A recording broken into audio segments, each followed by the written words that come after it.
Baiklah Ananda, apa kabarnya hari ini Ananda? Alhamdulillah baik Bu. Bagaimana kabarnya?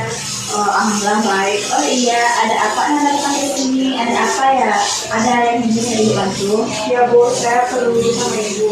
Guru apa Ananda? Bu, saya memiliki permasalahan Bu. Oh iya, sebelumnya Ibu belum kenal dengan kamu. Bolehkah kamu perkenalkan diri terlebih dahulu? Ya Bu, nama saya Anggun Bu. Saya berasal dari Iman Surabaya kelas 9 Oh, nama kamu Anggun ya. Apakah kamu sudah kenal dengan Ibu? belum Bu.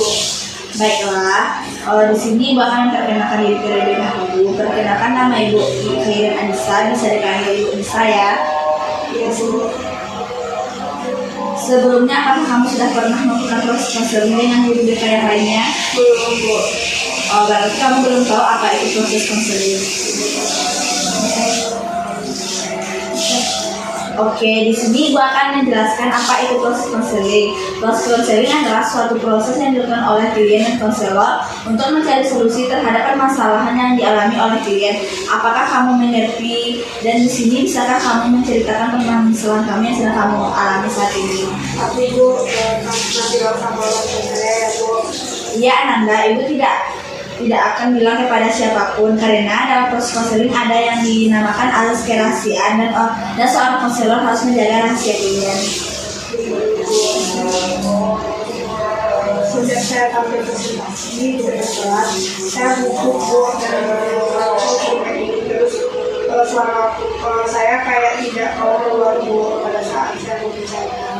Terus Ananda, Pada saat saya tampil di depan kelas Bu, saya langsung harus berkata apa. Rasanya tiba-tiba bibir saya menjadi kaku, padahal materinya saya sudah kuasai.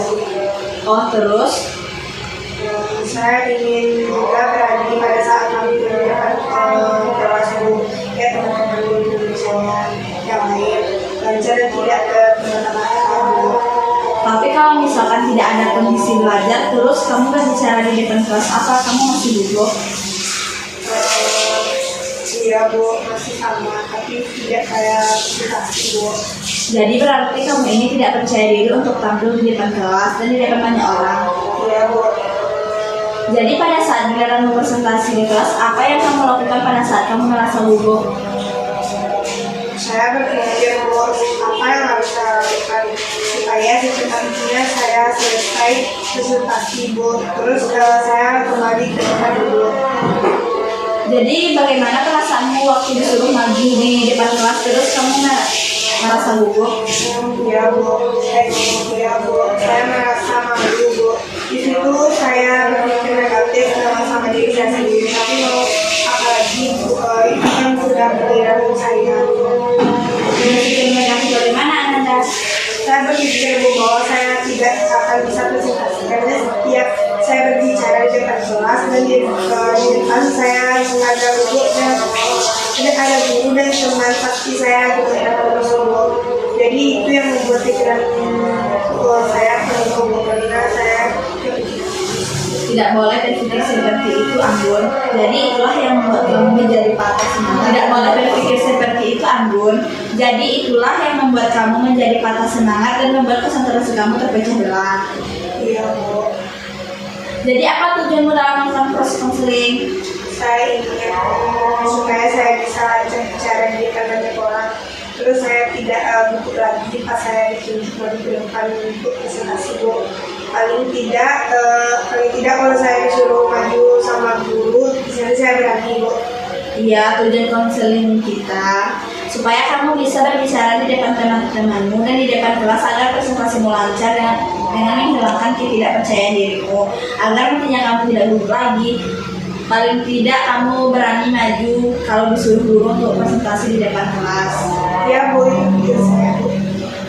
Berarti itu yang menjadi tujuanmu untuk melakukan konseling ini. Iya Bu. Kan ibu sudah tahu tujuan kamu mau konseling sama ibu. Bagaimana kalau sebelum ini kamu lanjutkan konseling ini? Konseling ini kita buat kontak konseling dulu ya, Gon. Ya Bu, saya setuju. Jadi kontrak konseling kita selama beberapa jam kemudian, di mana jika dalam waktu yang telah kita sepakati, apabila ada kendala seperti waktu sholat, waktu makan, yang lainnya, kita bisa memberhentikan dan akan melanjutkan di hari kita yang akan kita sepakati. Tapi jika tidak ada kendala, tidak bisa melanjutkannya, bagaimana anggota kamu setuju dengan kontrak konseling ini? Iya Bu, saya setuju. Jadi bisa Ibu bertanya? Iya Bu. Kalau diskusi kelompok, kamu seringkah menjawab atau bertanya? Tidak Bu, karena di saat saya mau bertanya, menjawab saya tidak bisa Bu, karena saya mau bicara saja Bu. Saat saya sudah mendekat, saya menyesal sekali karena kenapa diri saya selalu tidak bisa seperti ini. Oh lalu? Kadang saya berpikir Bu, untuk apa saya sekolah, sedangkan saya dengan sekolah saya tidak aktif dalam belajar Bu, malahan saya lebih suka mengaji. Jangan kamu berpikir mau berhenti sekolah karena kamu punya prestasi di bidang lain. Buktinya kamu suka membaca buku. Dengan kalau kamu berpikir kamu berhenti sekolah, bagaimana dengan orang tua kamu yang sudah membiayai kamu? Kamu tidak kasihan kan lihat orang tuamu banting tulang cari uang untuk biaya sekolah kamu? Ibu, saya mau bagaimana? Saya sekolah ibaratkan saya datang hanya untuk mengambil absen saja Bu. Jangan kamu berpikir begitu, karena dengan kamu selalu berpikir negatif, sesuatu membuat kamu berkembang, jadi selalu berpikiran yang buruk. Iya Bu. Oh iya, saya dengar-dengar kamu pernah mengikuti lomba bikin novel online dan kamu mendapatkan juara. Iya Bu, alhamdulillah saya mendapatkan juara 2 Bu, dan saya bangga karena saya bisa berbakat di bidang lain. Berarti itu adalah pengalaman membahagiakan dan membanggakanmu. Iya Bu, saya bahagia Bu, tapi saya sedih juga Bu. Kamu bilang bahagia, kenapa lagi sedih? Saya sedih Bu karena pas saya dipanggil untuk naik tampilan ya, saya tidak naik Bu karena saya tidak sanggup lihat orang banyak karena saya suka bisa. Ambon, bagaimana kamu bisa berkembang kalau orang banyak saja kamu tidak bisa hadapi? Seharusnya kamu bisa melawan semua apa yang kamu takutkan agar kamu dapat berprestasi dengan yang lain dan kamu bisa berkembang seperti teman-temanmu yang lain. Jadi kamu harus bisa melawan semua yang kamu takutkan ya. Dan jangan lupa berdoa agar Tuhan bisa membantu Ambon dalam hal apapun. Iya Bu, ada teman dekat saya, dia ngajak saya masuk organisasi Bu. Katanya dengan ikut organisasi bisa membantu saya dalam berpartisipasi dengan guru saya Bu, dan juga bisa bicara di depan Bu. Oh iya, bagus tuh Ambon. Tapi saya bingung Bu, sedangkan tetangga saya dia juga ngajak saya untuk masuk kelas, sementara saya bingung Bu harus pilih yang mana. Kamu bingung mau pilih masuk organisasi atau mengikuti tes? Apakah kamu sudah menentukan pilihanmu, tetapi karena kamu takut temanmu marah sama kamu, yang kamu merasa tidak enakan dengan tetanggamu begitu? Iya Bu, masalahnya kalau saya ikut organisasi, saya susah beradaptasi Bu, dan jika saya ikut organisasi, itu bisa melatih saya untuk berbicara di depan umum. Sedangkan kalau saya ikut les, itu cuma belajar dan tidak melatih saya untuk bicara di depan umum. Jadi maksudmu kalau kamu ikut organisasi, kamu susah untuk beradaptasi dalam lingkungan baru. Iya Bu. Jadi setelah apa yang kamu sampaikan tadi, sebaiknya kita simpulkan dulu supaya semakin jelas bahwa pertama tekadmu dalam merubah ketidakpercayaan dirimu sangat jelas. Lalu yang kedua, kamu sebenarnya tertarik ingin masuk organisasi, tetapi kamu merasa tidak enakan dengan tetanggamu yang mengajakmu. Kamu untuk mengikuti tes dan akhirnya kamu belum menentukan pilihan kamu. Iya. Kalau menurutmu dengan memasuki organisasi dapat membantu melatih kamu dalam berbicara di depan umum, lakukan saja dan jangan ragu. Tapi ingat, kalau kamu memutuskan gabungan organisasi, sebelumnya kamu harus berbicara dulu dengan tetanggamu supaya tetangga kamu tidak tersinggung dengan keputusanmu. Atau kalau menurut kamu memasuki tes dapat membantu kamu, maka kamu harus terlebih dahulu membicarakan pada teman kamu agar teman kamu tidak tersinggung, dan kamu juga harus mengatur waktu belajar kamu di sekolah dan organisasimu. Tapi Bu, bagaimana kalau saya belum di organisasi? Kalau menurutmu yang terbaik buat kamu dalam membantu kamu untuk melatih dirimu dalam berbicara di depan umum, lakukan saja asalkan kamu bisa membagi waktu organisasi dan sekolah. Iya Bu, saya mengerti.